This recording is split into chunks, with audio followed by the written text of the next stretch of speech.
Recording. Good morning. I'm here in the behalf of Barefoot Productions, and I'm here to interview Susan Bambara, clinical psychotherapist. Clinical hypnotist. Try again. Okay. Hi.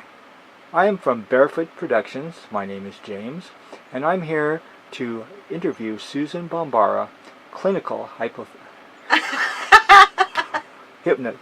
hypnotist, clinical hypnotherapist. No. Clinical Clinical hypnotherapist. hypnotist. What? Clinical hypnotist. Not hypnotherapist? Well, I am, but I'm trying to educate the public on the fact that we're phasing out the term therapist because it's just too close to psychotherapist and psychotherapy and the medical modalities. And so it seems a higher ground to just call it, as we see it, we assist in those modalities in the clinical, which is in a therapeutic setting.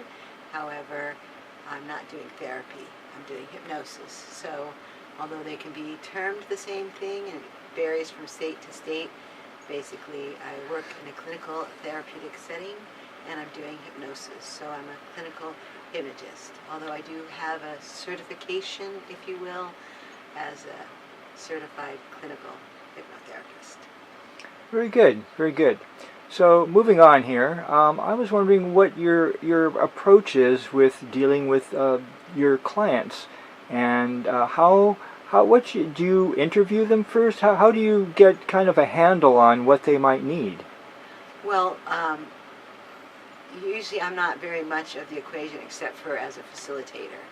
So the client usually knows exactly what they want to work on using hypnosis. And so they usually contact me and see if in the free phone call or the internet interaction on the email, if I might be the person to help them plumb that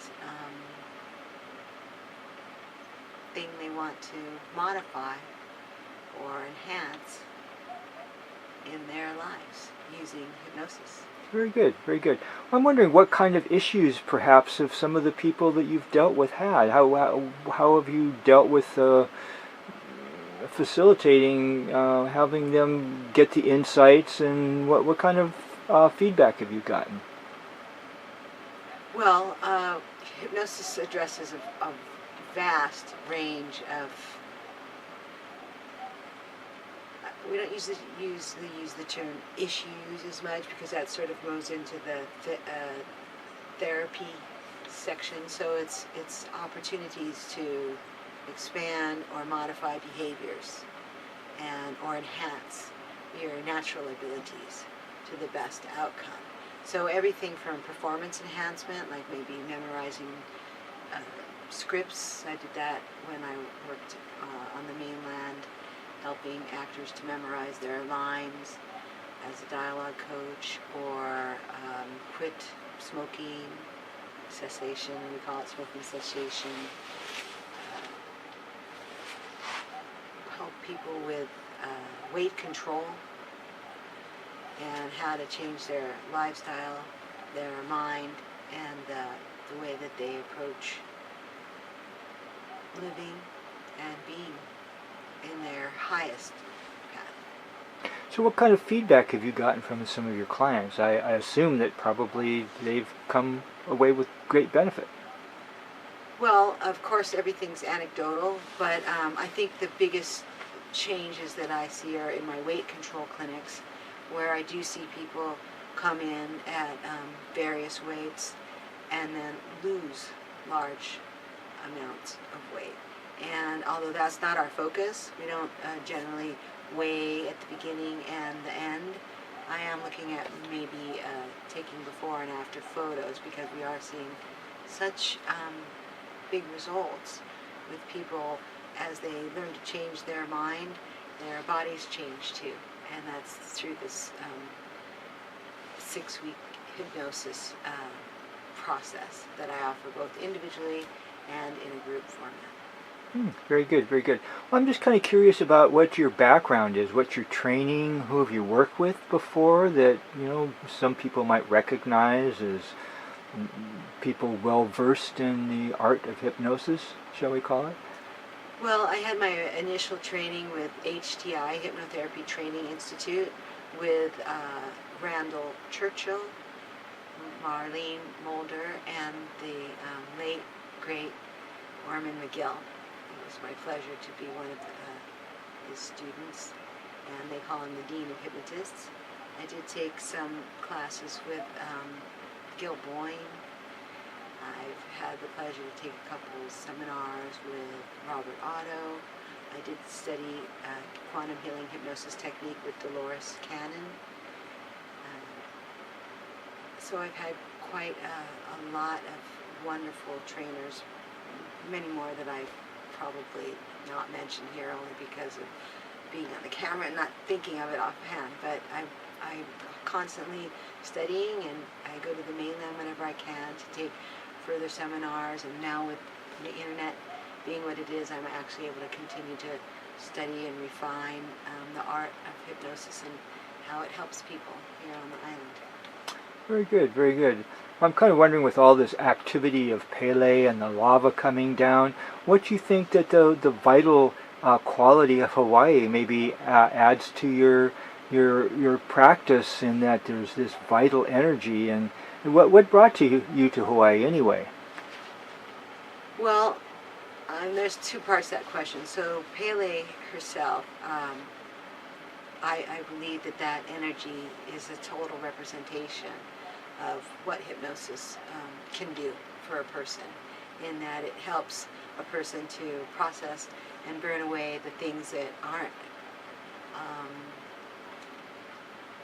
physical, that life's impermanent, but sometimes we carry around a lot of stress, and I think that hypnosis is a way to help release that stress or burn off that energy that doesn't really serve a person in their process, in the path toward finding peace in their own lives.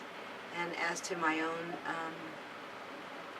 adventure to end up having the gift and the graciousness of Pele to live here at this time, you never know, but she's gifted me with it, and it happened for me initially when I was 9 years old, walking on a black sand beach, and I heard in my head, come live here. And I remember thinking, but I'm 9. So through an amazing life and series of events, ultimately, a little under a decade ago, I ended up finding it and starting a new and beautiful life here, where I've been lucky to study with the Kumu Mehaulani Henry, and she had a dream and actually gifted me with a name, which is Kahana Kapu Honua O Kalani, sacred worker of heaven and earth. And that's what I feel like it is living here. It's a sacred bond between heaven and earth, where we live here at the edge of the newest earth in the world, and we all have an opportunity to burn away that which no longer serves us, so that we can be our purest self. And that's what I believe hypnosis does too. Okay, so I'm wondering what brought you to hypnosis in the first place. What was your inspiration, and why did you decide to go down this path of helping others? Well, I never planned to be a hypnotist or a hypnotherapist, or in any capacity work with others, helping them with hypnosis. I read some books, and I was in a book club when I was a filmmaker, and from that book it led to me being introduced to one of Dolores Cannon's books, and from that I ended up having a session with her back in 2001, and in that session some of that material is covered in one of her books, and I wanted to study with her, and at that time you had to be a hypnotherapist to learn the technique that she was teaching, and so I ended up through a series of events, deciding to take hypnosis and become a hypnotherapist so that I could study with Dolores. And that led to a whole other life for me. Very good, very good. Well, thank you very much for this interview, Susan. We would like to get back to you again and explore some other issues, perhaps more specific. And we really thank you for your time, Susan Bambara. Aloha. Thank you. Aloha.